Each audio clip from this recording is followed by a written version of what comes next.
Forex पर हुआ या फिर मेरा जो ना हुआ, नशे की बहुत सारी चीजें हैं, उस पर सरकार कोई तवज्जो नहीं दे रही। समाज को उठना पड़ेगा, प्रशासन को उठना पड़ेगा। हमारे बच्चे पढ़ाई से गाफिल हो रहे हैं, स्कूल से दूर हो रहे हैं, लोग हमारे हार्ट अटैक हो रहा है।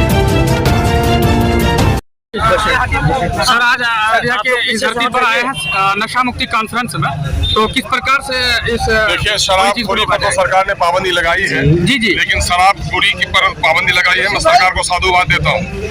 लेकिन भांग पर हुआ, अफयूम पर हुआ, चरस पर हुआ, फॉरेक्स पर हुआ या फिर मेरा जो ना हुआ, नशे की बहुत सारी चीजें हैं, उस पर सरकार कोई तवज्जो नहीं दे रही। समाज को उठना पड़ेगा, प्रशासन को उठना पड़ेगा। हमारे बच्चे पढ़ाई से गाफिल हो रहे हैं, स्कूल से दूर हो रहे हैं, लोग हमारे हार्ट अटैक हो रहा है, फेफड़े की बीमारियां हो रही हैं, तरह तरह की बीमारियां हो रही हैं।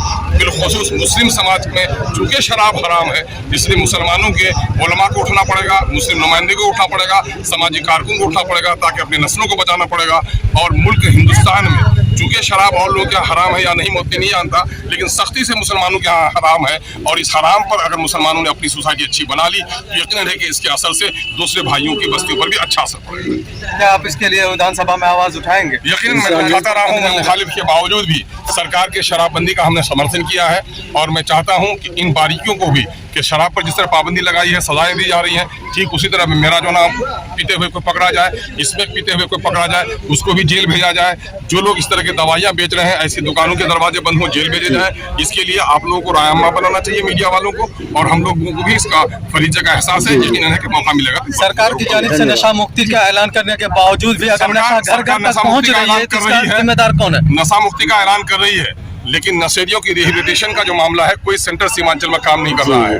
तो ऐलान से सिर्फ नहीं होगा, अमली तौर पर काम करना पड़ेगा। उसके लिए काम करना पड़ेगा क्या, बाल मजदूरी से लोगों को बचाना पड़ेगा। जो लोग ये सामान बेचते हैं, उनको पकड़ना पड़ेगा। नशा मुक्ति रजाकाराना अमल नहीं है, बल्कि सख्ती से उस पर काम करना पड़ेगा। बारीकी से देखने पर नजर आता है प्रशासन की छूट ही हर घर तक, जो बारीकी से नहीं, बगैर बारीकी से भी देखिए तो खुल्लम खुल्ला छूट है।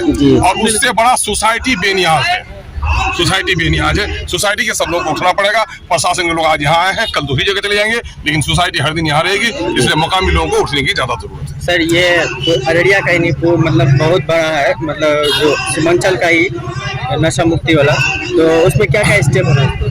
देखिए, सीमांचल में सबसे ज्यादा जो रुकावट है नशा मुक्ति के रास्ते में, वो गरीबी है। सीमांचल में सैलाब आता है, सैलाब से बचाने की कोई सूरत नहीं है।